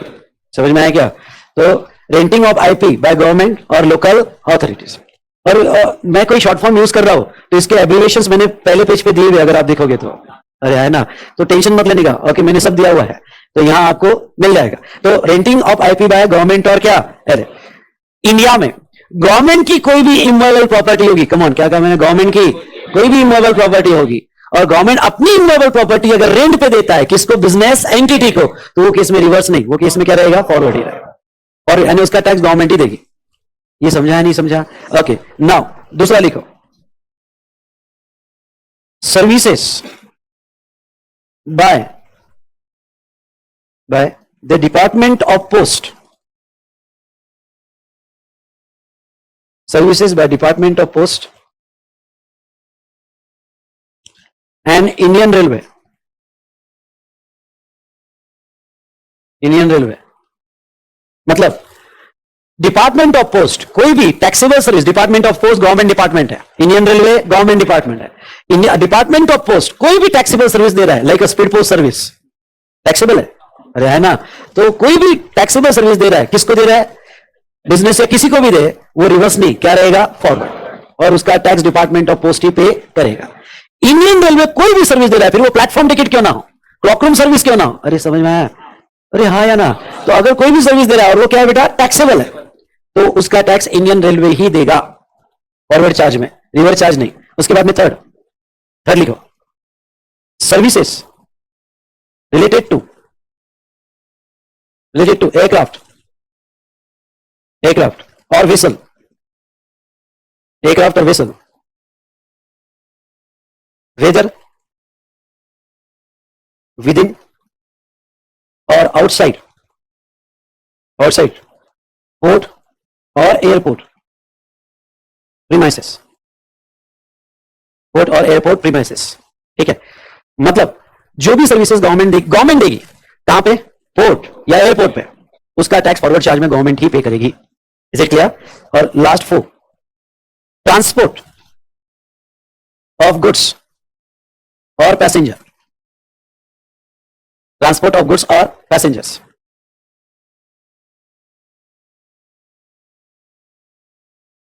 तो उसका टैक्स गवर्नमेंट ही देगी। मतलब इंडिया में अगर गवर्नमेंट ट्रांसपोर्टेशन सर्विस दे रहा है, आई रिपीट, क्या था मैंने, गवर्नमेंट ट्रांसपोर्टेशन सर्विस दे रहा है, गुड्स या पैसेंजर, तो उसका टैक्स फॉरवर्ड चार्ज में गवर्नमेंट ही देगी, नो डाउट। अगर यहाँ पे आगे कुछ और एग्जाम्पशंस आते हैं या लॉ बदलता है तो वो फॉलो होगा, पर ब्रॉड सेंस में गवर्नमेंट कोई भी ट्रांसपोर्टेशन या पैसेंजर सर्विस देता है तो उसका टैक्स कौन देगा? गवर्नमेंट। समझ लो गवर्नमेंट बसेस है और government buses passenger transport service दे रहा है, ओके, तो वो केस में टैक्स गवर्नमेंट ही देगा। इंडियन रेलवे में आपको टिकट चार्जेस लगते हैं, अरे है ना, तो जो आपको ट्रेन की टिकट लग रही है उस पर एसी क्लास पे जीएसटी आता है और एसी क्लास पे जीएसटी आता है तो उसका टैक्स कौन देगा? गवर्नमेंट ही देगा, गवर्नमेंट ही देगा, ओके। या फिर गुड्स ट्रांसपोर्ट, मालगाड़ी हो या फिर कोई भी गवर्नमेंट का गुड्स ट्रांसपोर्ट सर्विस हो, ओके, वो फॉरवर्ड चार्ज में कौन टैक्स देगा? गवर्नमेंट ही देगा। चलो ओके, एक बार सर ये गवर्नमेंट टैक्स देगा मतलब गवर्नमेंट गवर्नमेंट को देगा, हाँ, रेलवे डिपार्टमेंट जीएसटी डिपार्टमेंट को टैक्स देगा, अरे है ना। एग्रीकल्चर डिपार्टमेंट अगर टैक्सेबल है तो किसको देगा? जीएसटी। मतलब एयरपोर्ट प्रीमाइसेस, पोर्ट और एयरपोर्ट प्रीमाइसेस, ठीक है, मतलब जो भी सर्विसेज गवर्नमेंट देगी कहां पे? पोर्ट या एयरपोर्ट पे, उसका टैक्स फॉरवर्ड चार्ज में गवर्नमेंट ही पे करेगी। Is it clear? और लास्ट 4, ट्रांसपोर्ट ऑफ गुड्स और पैसेंजर, ट्रांसपोर्ट ऑफ गुड्स और पैसेंजर्स,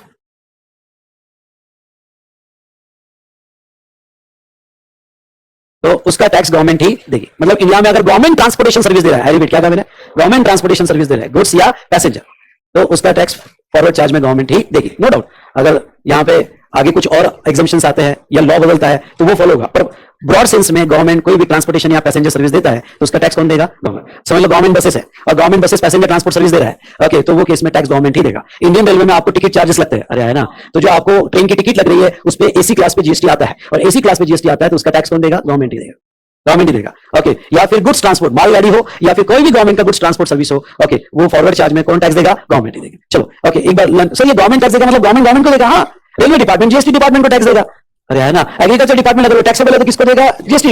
मतलब ये 4 केस में यहाँ अगर आप जाते हो तो यूनिवर्सिटी के पास एग्रीकल्चर डिपार्टमेंट की, ओके, गवर्नमेंट एग्रीकल्चर डिपार्टमेंट की बहुत बड़ी लैंड है, फिशरी डिपार्टमेंट की बहुत बड़ी लैंड है, बहुत सी बार रेंट पे देती है, वो एग्जीबिशन वालों को देती है, अरे है ना, ओके, तो वो जो भी रेंट कमाएगी उसका टैक्स खुद देगी और वो टैक्स ये जो डिपार्टमेंट है, ये फिशरी डिपार्टमेंट, ये डिपार्टमेंट जीएसटी डिपार्टमेंट को देगा। ऑन पोर्टल मतलब इनको भी जीएसटी रजिस्ट्रेशन करने पड़ेंगे। जीएसटी डिपार्टमेंट यहाँ पे फिशरी डिपार्टमेंट का रजिस्ट्रेशन होगा और वो रजिस्ट्रेशन करके वो www.gst.gov.in पे जाके पूरा टैक्स पे करेंगे, अरे आया ना, ओके। तो ये डिपार्टमेंट अलग अलग है भाई, ओके, स्टेट डिपार्टमेंट अलग है, स्टेट डिपार्टमेंट अगर कोई सर्विसेज दे रहा है तो उसका जीएसटी जाएगा कहां पे? जीएसटी डिपार्टमेंट के पास। I hope you understood. और प्रॉब्लम क्या है? ओके सर, एक गवर्नमेंट डिपार्टमेंट अपने डिपार्टमेंट को टैक्स देके फायदा क्या? अरे भाई बर्डन, ओके, कोई अपने फिशरी डिपार्टमेंट अपने जेब से थोड़ी दे रहा है, अरे है ना, वो लोगों से निकालकर गवर्नमेंट को दे रहा है, अरे हाँ या ना, क्योंकि ये तो इनडायरेक्ट टैक्स है ना, बर्डन पास ऑन, ओके। तो ऐसी सिचुएशन में तो चलो एक बार लर्न करो, ओके, कौन से 4 सर्विसेज है जहां फॉरवर्ड चार्ज लगता है? Renting of immovable property, okay, renting of immovable. अच्छा, ये लॉजिक बता देता हूं, ओके, लर्न तो करना ही पड़ेगा लेकिन लॉजिक बता देता हूं। गवर्नमेंट जैसे लोकल अथॉरिटी ने 5 शॉप वाले को जगह दी, रेंट ले रहा है, अरे है ना, ये चौपाटी पे ब्रिज के नीचे जगह दी, अरे कुछ समझ में आएगा? चौपाटी के लिए ब्रिज के नीचे जगह दी, किसने दिया? लोकल अथॉरिटी ने, ओके। या कोई लोकल अथॉरिटी का, पुणे म्युनिसिपल कॉर्पोरेशन का ग्राउंड है, एग्जीबिशन के लिए जगह दिया, सर्कस के लिए जगह दिया, अरे है ना, कोई इवेंट के लिए जगह दिया, रेंट पे दिया। अब देखो क्या है कि यहाँ पे रिवर चार्ज नहीं डाल सकते क्योंकि लेने वाले जो है बहुत अनऑर्गेनाइज है और ये बहुत बड़ा रेवेन्यू गवर्नमेंट का इमूवेबल प्रॉपर्टी, दुनिया भर की गवर्नमेंट की प्रॉपर्टी बड़ी है इंडिया में और करोड़ में पैसा कमाती है गवर्नमेंट रेंट पे। देखिए ये बहुत बड़ा सेक्टर है, इसको रिवर चार्ज में डाल के रेवेन्यू लीकेज हो जाएगा, अरे समझा, इसको क्या रिवर चार्ज में डाल के, क्योंकि रेंट में लेने वाला कोई भी ले सकता है, तो रेवेन्यू लॉस हो जाएगा गवर्नमेंट का। तो गवर्नमेंट ने एनालाइज किया कि नहीं, रेंटिंग सेक्टर गवर्नमेंट का बड़ा सेक्टर है और ये रिवर चार्ज में रखना ठीक बात नहीं है, इसको फॉरवर्ड चार्ज में ही रखा जाए और उसका जीएसटी कलेक्ट किया जाए, अरे है ना। दूसरा, यहाँ पे सेम डिपार्टमेंट ऑफ पोस्ट और इंडियन रेलवे के, ओके, जो भी सर्विसेज होगी, एयरक्राफ्ट वेसल होगा या ट्रांसपोर्ट सेक्टर गवर्नमेंट का बड़ा सेक्टर है और इंडियन रेलवे तो बहुत बड़ा ट्रांसपोर्ट सेक्टर है गवर्नमेंट का, अरे है ना। तो ये सेक्टर में गवर्नमेंट जो है फॉरवर्ड चार्ज रखना चाहती है और इसके रीजन बताऊंगा जब मैं एग्जाम्पशन चैप्टर पढ़ाऊंगा, क्योंकि स्पेशल एग्जाम्पशन है इसके ऊपर, मेरी बात समझ आए? तो ऐसी सिचुएशन में यहाँ पे ये 4 सेक्टर, चलो मेरे साथ लाइन करो। पहला कौन सा है? Renting of immovable property. दूसरा कौन सा है? Services by department of post, ये इंडियन रेलवे। तीसरा वेसल, वेसल मतलब शिप, वेसल मतलब शिप और एयरक्राफ्ट, ओके, जहां तक आउटसाइड द पोर्ट और एयरपोर्ट, और ट्रांसपोर्ट ऑफ गुड्स और पैसेंजर्स, ओके, सारी सर्विसेज किस में आएगी बेटा? Forward charge. मतलब टैक्स कौन देगा? सप्लायर कौन है? गवर्नमेंट। सप्लायर कौन है? गवर्नमेंट। तो इसका टैक्स कौन देगा? गवर्नमेंट या लोकल अथॉरिटी, ठीक है। नाउ आ जाए एग्जामिशंस में। अच्छा, एग्जामिशन सिर्फ लिख लो, डिटेल डिस्कशन होगा इन द चैप्टर एग्जामिशन, सिर्फ लिख लो, यहां टैगिंग कर दो सिर्फ। एग्जामिशन में पहला लिखो, सर्विसेज सप्लाइड बाय गवर्नमेंट और एलए, गवर्नमेंट और एलए टू बीई, बी मतलब business entity, where aggregate turnover of such BE, aggregate turnover of such BE does not exceeds threshold in PFY, in PFI. अब तो आप इतने mature वाले लिखते ही समझ गया होगा गवर्नमेंट की क्या पॉलिसी है यहाँ पे कि गवर्नमेंट अगर छोटे छोटे लोगों को देगा आ जाए ना तो उस पर रिवर्स चार्ज नहीं आएगा. सेम लॉयर में देखा था ना हमने, वैसे यहाँ पे ओके छोटे छोटे लोगों को देगा तो रिवर्स चार्ज नहीं आएगा, एग्जम्पशन है. ओके और सेकंड देखो, if value of supply is rupees 5,000 or less, is rupees 5,000 or less. Okay, ये भी एग्जम्पशन चैप्टर में पढ़ा होगा. एंड अदर एग्जम्पशंस और बहुत सारे एग्जम्पशंस हैं. ब्रैकेट में रेफर एग्जम्पशन चैप्टर. ठीक है, अदर एग्जम्पशंस क्या लिखो? No GST payable under FC and RCM. I repeat. अच्छा, does not exceed threshold. ठीक है, in preceding financial year. तो ये पहला एंट्री था. अब एक काम करना, इसको यहां ऐसा साइड में लिख दो, एंट्री 5. ये एंट्री 5 है, ऐसा साइड में लिख दो. जो हमने पहला लिखा एंट्री 5 गवर्नमेंट सेक्टर में. दूसरा एंट्री 5A. सर लर्न करना है क्या? नहीं, सिर्फ रेफरेंस के लिए. Second entry 5A. चलो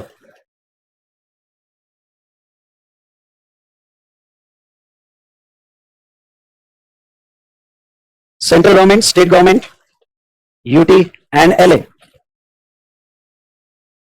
ब्रैकेट में एक्सक्लूडिंग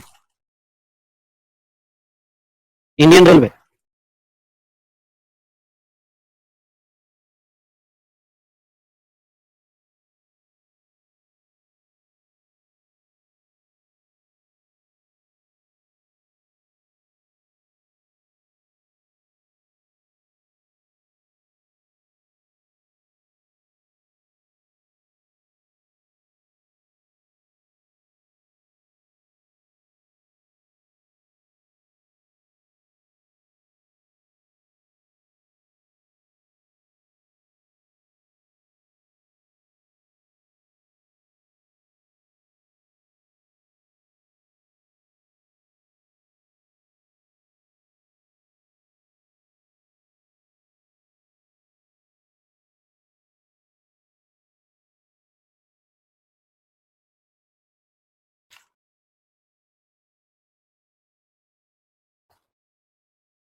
डन. अब देखो क्या किया गवर्नमेंट ने. ऊपर की एक एंट्री, ये लास्ट पार्ट, फिर हम ये कंप्लीट होने के बाद ब्रेक लेंगे. ओके, ये लास्ट कंक्लूड कर लेते हैं, थोड़ा यहां समझ लो. ओके, इधर ध्यान देना. और अब आपका इंटरप्रिटेशन बड़ा इंपॉर्टेंट है. गवर्नमेंट ने पहले क्या बोला? गवर्नमेंट ने बोला कि कोई